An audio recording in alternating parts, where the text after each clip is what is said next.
Yamira pamberi pedanza ramambuda. Zvese zvechokwadi.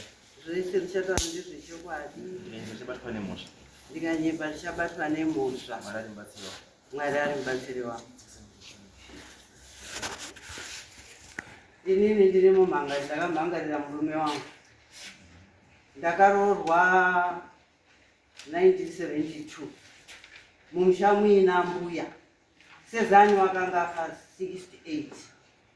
Izvo ndaroorwa ndakagara nambuya kwemakore akati izvo taigara mbuya achitaura kuti iwe ufa kuita murume wangu Isaac. Wanga asikamboti baba wangu ndio yeye zoti Isaac. Ufa kuita murume wangu Isaac. Murume wangu uyu unondituka. Akandouya kubva kubasa akauya unondituka. Zvinoina handina kuzvitora serious. Kuzoti tagara shuwa akauyawo unorizwa notoedzana namai. Ndombomutsiura kuti imba munoda rungei mai haazarwoba zvikazi ngandikuite vanhu.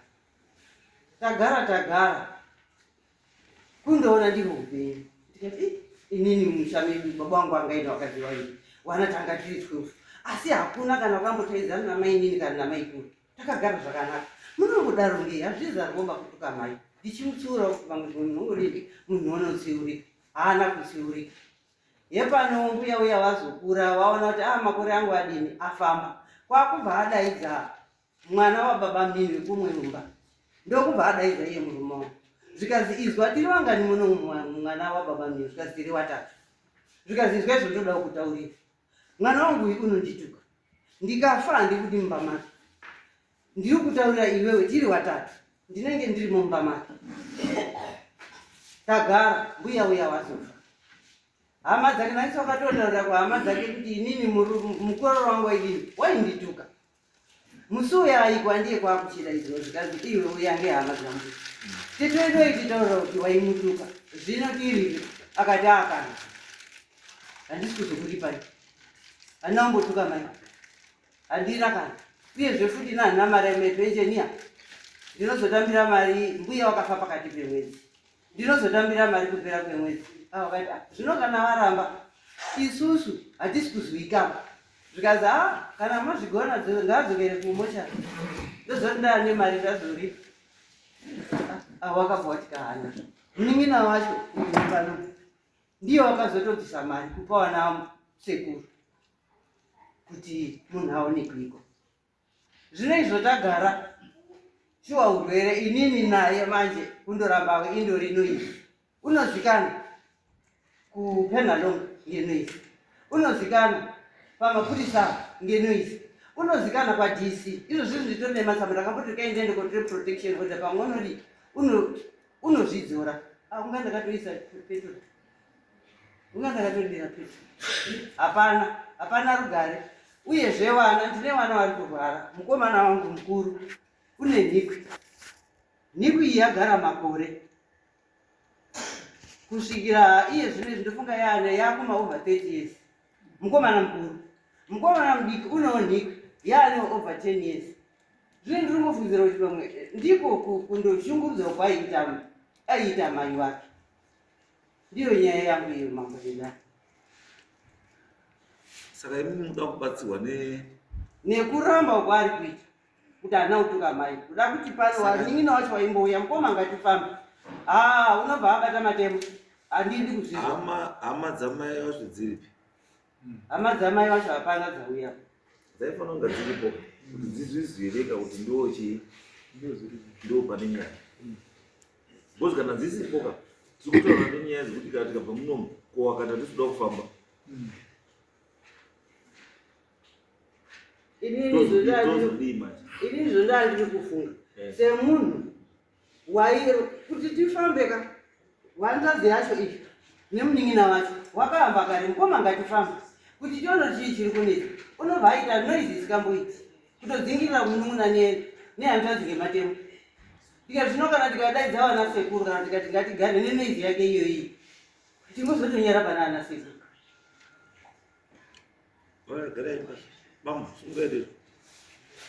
Notenda shangazi. Zvizhinji zvataurwa namai vangu mayepo. Saimo. Maya wa mambo. Ndakasangana 1966 pazongora vachiita bhora paini bhora ndopandakazosangana navo vari musikana wakazotanga kushanya kwedu 1968 vachisangana nababa vangu anga achirwara. Baba vangu akadaidza awa muroora today tikazi mwanangu ndichengeterowo musha wangu. Mai vangu anga aripo havana kungoita kana kuti adaidzi baba vangu mfuma wangu ane madifferensi dzavo mai vangu nababa, asi ava ndo vakapiwa responsibility nemunin'ina wavo anonzi mai chinhani kaleo ndichengeterewo mwana wangu. Takagara namai avo inini ndichisenza mamutaro ndichisenza hanzvadzi dzavo vanasekuru Samson hanzvadzi yabuda ndibudewo ndindaiwachengeta zvakanaka. Ndikazobva ndikaenda Harare ndewachengeta vanasekuru Rabhisheki wese hama dzavo nemunini wavo anonzi Helen nemhuri yake mumba mangu. Ndikazomusiyira mumba ndogara mumba yegavhumeni ari kudisobvesheni ndikati mai garai zvenyu taigarisana zvakanaka. Baba vavo samukana ndaimurespekta zvakanyanyisisa ndisikesera ndinyarawo vakandipa ari upenyu samubangu. Saka zvimwe zizhinji zvacho handidi hangu nditaure senguva yati haperei. Ndinomboti gwembira zvakanaka. Saka nyaya yekutaurwa yekuti ndakatuka mai kwete, ini ndadini mubvana wangu musikana ngati mazera ayo mwana wangu uya apa akarwara jeko kuHarare ikoko avanga vari kumusha namai ndiri kuHarameni nevamwe vasikana vairi vakuenda chikoro.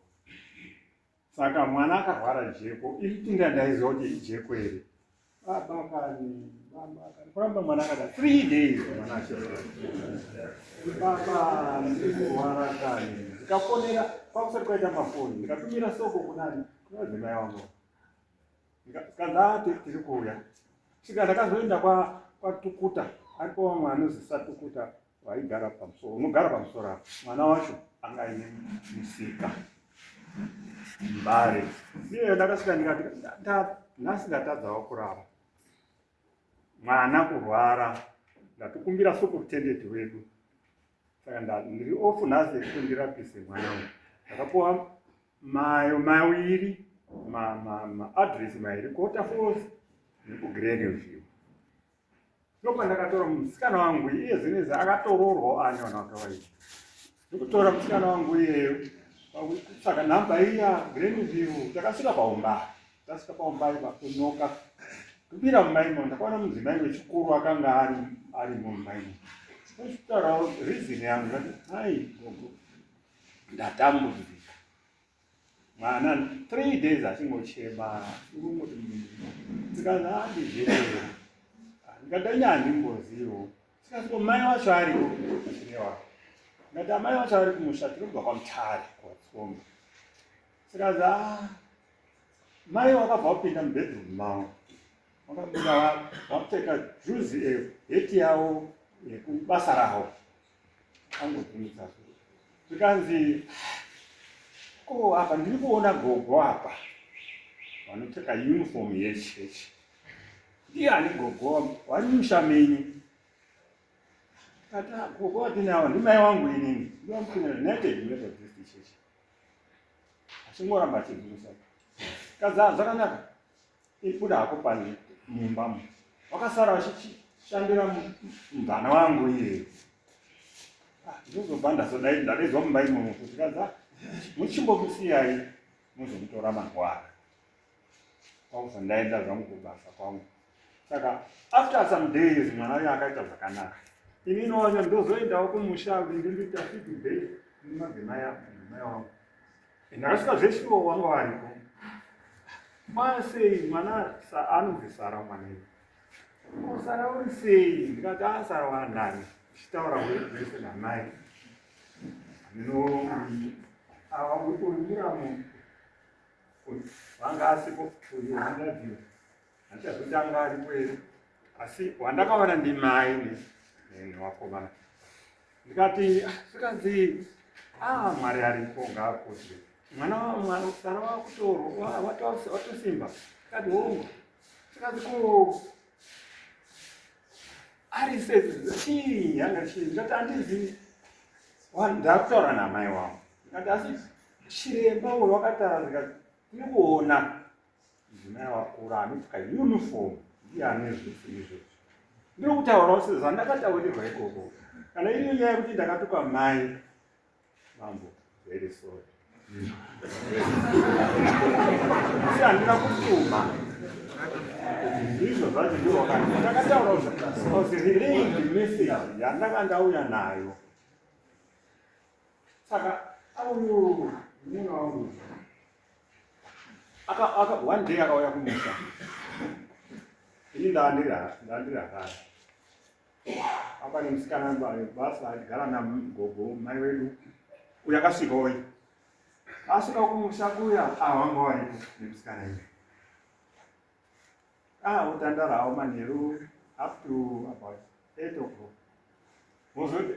wozoenda kowaridzirwa kumamwe kuti ndo imba yakati kure ingauti about 50 meters kubva pana mai vachitorana anga manheru kuma 8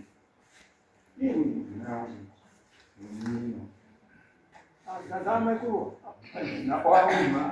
kaza kama mimi namba ndio kuwaridzira asi paumba pamai papane spare ipo ndani muripo bedroom muripo kaza ambaye ndio kuwaridzira wa mai wakatorana nemashitabu manyoni kuenda avaenda kuenda kumba kwangu ini mba mangu imo ndine 4 room house pandiyo kuti apinde amwaridzire musipea akapinda bedroom mai pinda bedroom kwamwaridzira imomo zvakanaka vakati zvakanaka ndakudini ndakuenda pamuraro zvakanaka iyeyu nemuna wangu vamuti muoko urikubata hivi vamuti muoko uyo patinokwana iyeyu tauradzimai wangu basi tinokwana mubedroom mangu noti musipea mubedroom vakazotitaurira manje after 2 months mai avamwe ndo vakazotitaurira kuti zvakandiita baba mimi norewi ndawawaridzira zvakanakawo kuti warare wakubata ruoko todonza kanoziva uya tirare tinokwana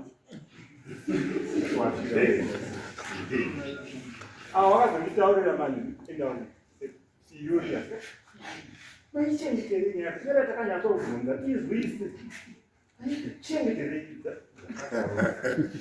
saka nau takazoziletawo ni manje mai uyu takazomubvunza nemudzimai wacho wanga waenda kuchechi mudzimai wangu tinopinda United Methodist wauya manje ndobva ndataurira muramu wangu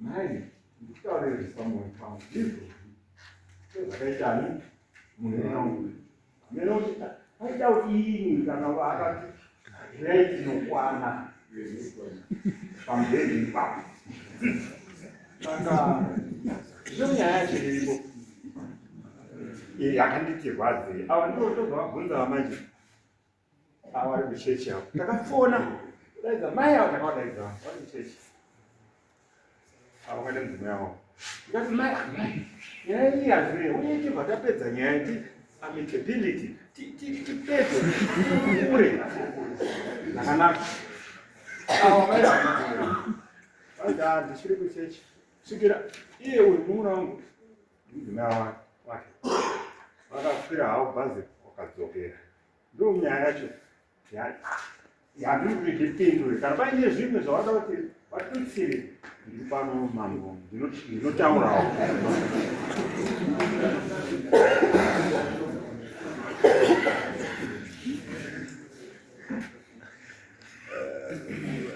Weikubatana matemo. Mandina. Weikubatana matemo. Zvakaita ngezvekuti awa manje awa vatanga kupopota manje kazoona munhu wako ari kupi wakutaura manje vamwechii vamunhu wako ari kupi takandiri ndadumukiseni mutsapi mangu ndichiweza mpinyi wangu ndikazindezinde zvangu uyu wakapopota maningi iyeizvo sikati munhu wako ari kupi zvakazadai achipopoti kundipopotera ini ndakamira iwe handisi kunyepa ndikunyepa here Zvakanyanya.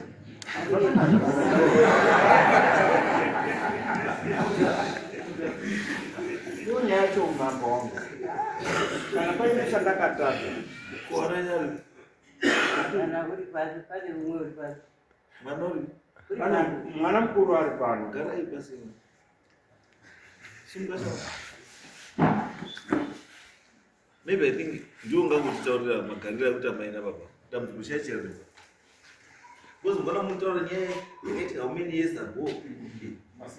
Ma 60s. Ndio ichiri kutaura marriage izvo. Taura this.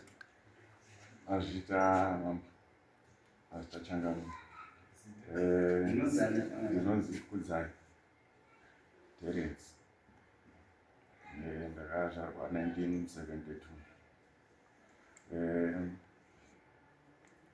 zvinondirwadza kuti ndiite mbuvo pakati pababa namai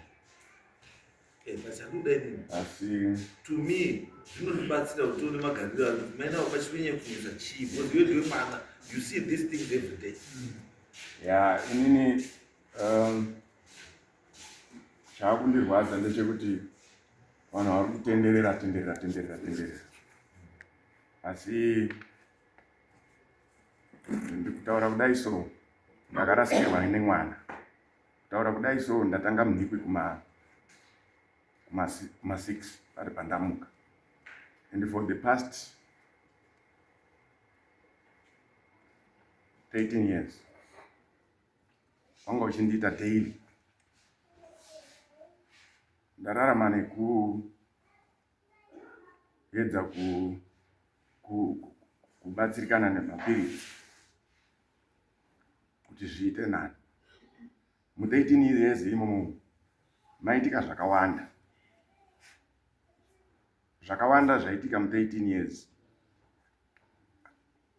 zvakutaurwa hazvo nhasi zvichinga baba vari kunzi vadai mai vachinzi vadai mbuya vachinzi vakadai asi nyaya iripo hombe ngeyekuti pane vanhu vari kubata vari kuda svikiro zvamamuchitaura izvozvo ndingaenda mberi ndingaenda kumashure asi ndikurwadziwa nekuti vanhu vari kuswera kukwira nekudzika vachiswera kutaura izvi neizvi pamberi penyu vachipedza nguva yevamwe vanhu vane nyaya isusu tichifanira kunga tichitaura nyaya yedu inini ndine mwana ari kuzorora akafa 2018 zvisina kutsarukana ndikafamba ndikazwa zvandakazwa ndikuiwewe wandifambisa ndazwa zvandazwa zvakawanda chandisingaiti ndechekuti ndikwanise kudzoka kuuya kunokonfronta anyone kana kunouya kunorivenja kuna anyone kudzimwe nzvimbo kwandakaenda ndakanzi unoda here kuti uchicrossa border network ichibata udaidzi ubva wataurwa alright ndingiri muridzi wechakati ashaika ndikati handisi kuda chandoda kurapwa nekuti inini ndiri kurwara hongu mwana akashaika ndiri kuzviziva pane zvakaitika pamazuva akashaika mwana zvendisingakwanisi kutaurira vanhu ngekuti dzimweni zvenguva ndindotonongedza mumwe munhu pano but sorry tete ndakakudzingai panhamo ndandisingafaniri kukudzingai that was wrong ndine urombo pamberi pedare kuti ndakakudzingai ndandisingafaniri kukudzingai ndaifanira kungosiya zvazvakaita zvazvakaita ndine urombo tete ndichazobuditsa futi mashoko aya pamberi pevanhu rimwe gore but I was not supposed kukudzingai panhamo baonini ndakaramba kukubatai maoko because mwana akashaika musi wechishanu mangwanani Saturday vanhu vachichema Sunday vanhu vachichema Mande mwana achiwiga ndopakauya baba munini. Mupfungwa dzangu ndakati handingabati maoko wemunhu anga asipo pamazuva ese iwayo. To me ndakavatsanangurira ndikati ndo zvakandirwadza, ndosaka ndisina kubata imaoko. Lazi tikadzoka kumashure kwakuine nyaya dzaitika. Mwana wangu inini akamanifesta, mwana musikana mukuru akabuditsa zita rateta. Tikambogara pasi semhuri.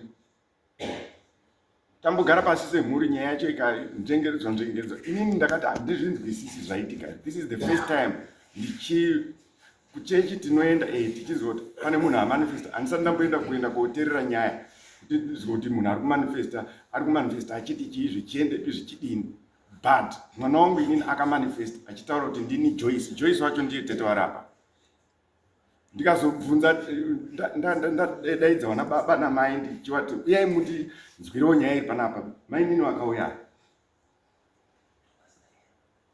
Hapana chakanyatsa kuita chisvinu, chakanyatsa kutaurwa chisvinu, kusiya kuti vakanga vakungonongedzana baba tete baba munini.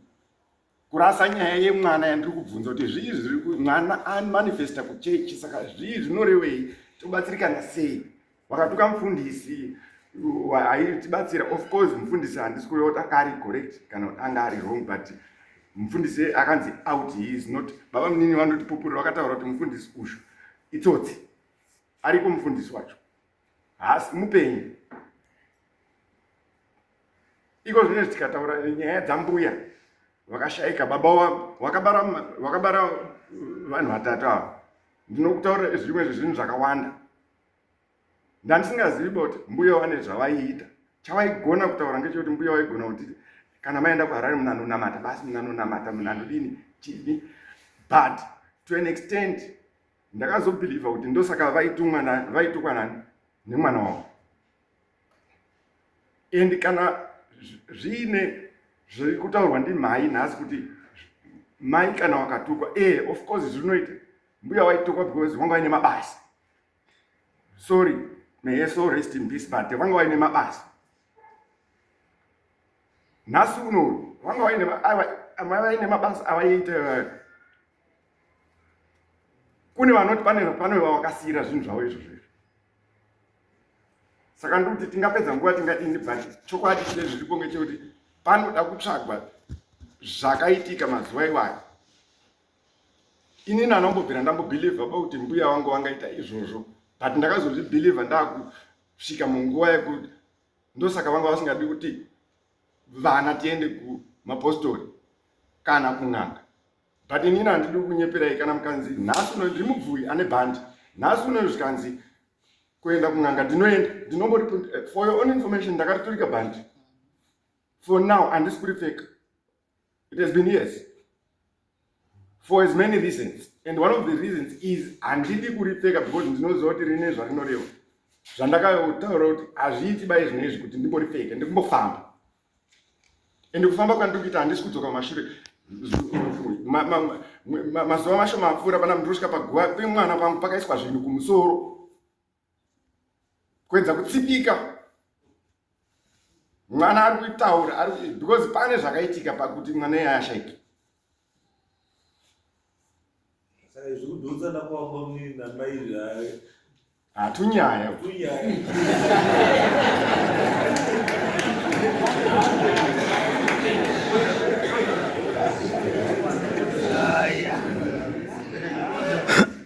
Inini baba munini wangu ndakakura ndichivafarira inini.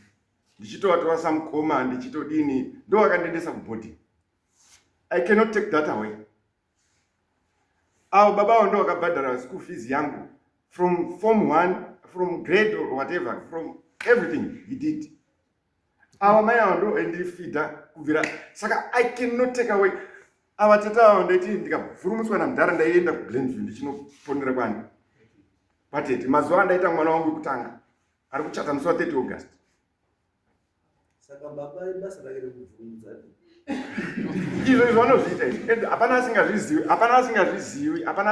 kubvira. Izvo zvinotadza kuita madanha kuna baba because tinoziva kuti baba tikavapa inenge iri some kind of petrol. But at the same time handidi kuti mai vashandise mukana iwoyo kuti tisape baba, tisaitire madanha kuna baba. because we are now caught in between. Sewana. I don't want to be a witness, but I would be the bad witness if they ask me to. Because they've dragged themselves kuti vauye panapa.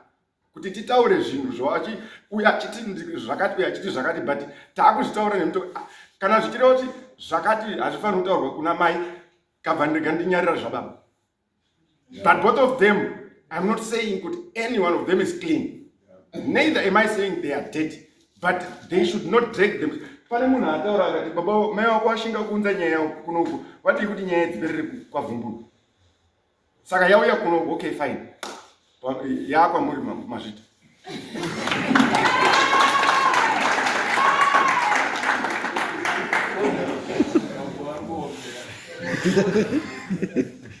Right, pakanaka. Inini chinonyanya kundirwadza age yenyu. Makore amutaura ndo makasangana. Ndasati ndambotaurawo. Saka munofila sei kuti mwana anga asati azvarwa pamama akudanana ndiye ada kugadzirisa.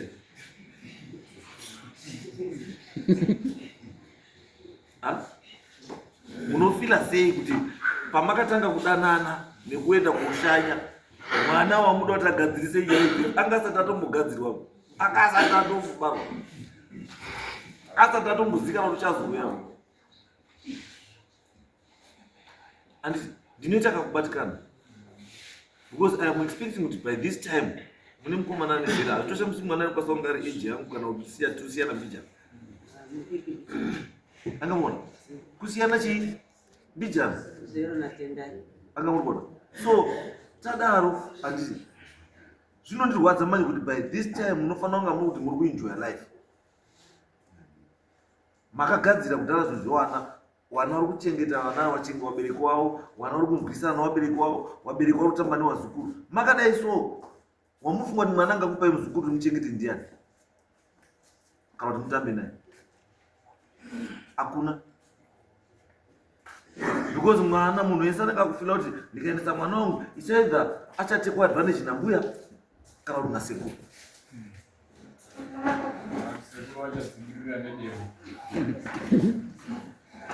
Kuona nyaya ndizo it's bad for your age. It's bad.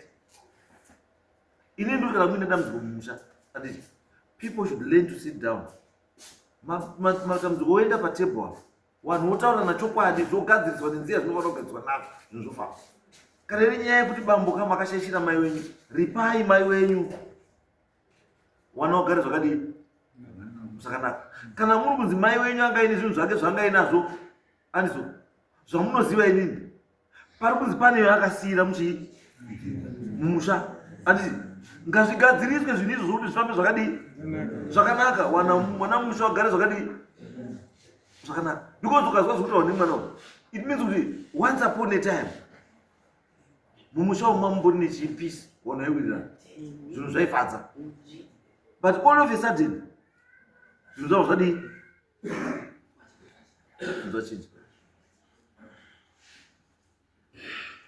And it's not ndoramba ndakataura vanhu vanoyako, it's not about being the winner kana wauya panapa. Isi toti kana wauya panapa toda kubatsira kuti kana wadzoka ufile kuti wabatsirika, paite change in your life. Ndo zvatoda chitezo zvokuti ndiinda sowina to me hapana zvitaura chiro. And even wanhu vakuru vakaita sei talking about an issue that happened in 1966 kuti chinge chiri kuzi ndiro dambudziko wai nhasi tiri kutambudzika tiri kunetsana. 1966 that's 34 plus 25 59 years. Wanhu wangani wafa vasitadzosvika 59 years, but imimi mablesswa namwari kuti musvike paage iyoyo kupfuura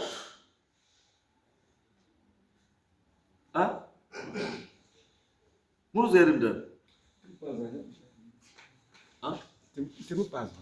kuti pamabva kudanana kusvika izvi zvine 59 years, meaning kuti this coming year you are celebrating 60 years new marriage. And because of that you want to spoil that day. nenyaya yekufarira demo, nenyaya yekusagadzirisa zvinokwanisa kudini kugadzirika. 60 years wana wenyu ndio yafanira kunge uri kukuhostai somewhere kuti matsisa 60 years and celebrate that day with them. Muzukuru achata muna August.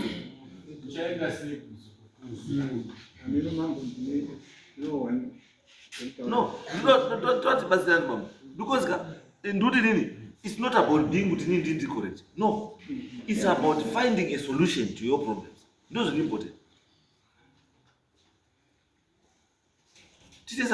Because ukaona mukadzi ashinga pekuti zvakuda kuti ndiende wangu kune vanhu waziva haunyambozvanga usingazivi, it means she has been in this soup for a long time.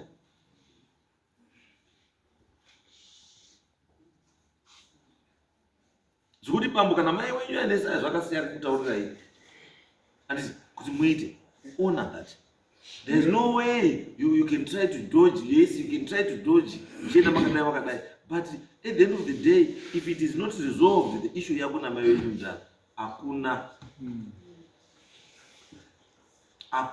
as long as the issue na mai wenyu musina kuresolve hakuna. Yes, tell it. Asparasana pamati hama dzamai dziripo dzingadai dzanzi dziripo paine 1 or 2 achitaurawo kuti pane imwe problem yakaitika tofunga baba Kotsanjera vanoiziva ndivo vakatisolvera nyaya iyi. Mai wedu iye mai wedu wandiri kuzi ndakatuka wacho vakaapproacha madzimai vangu tine traditional kuti machimbo aya ana sekuru yakati huta mapanga zvekare zviro izvozvi izvi ndakapiwa ndakapiwa kuzvichengeta pakashaika wababa mukuru funga muna ndiye ariapo anoziziva ndakabva ndakapiwa tese kumba kwavo tikauya ndikazvisa mukicheni mumba tikazozvisa mukicheni zvakuabviswa hama yedu angu batabata mukicheni hamuna zvomutaura kana muri kuti anga akuabvisa anga ari kuita sei? Anga tamba he was a teacher. Akusvika muti takasvikira mukicheni imomo aturura iwo masimbo yahuta iwouya akuvhura basa iro rasha ndakamubvunza koma muri kuitei zikazi handiruningiswa hangu saka ndakatora DIS iriya ndikaisa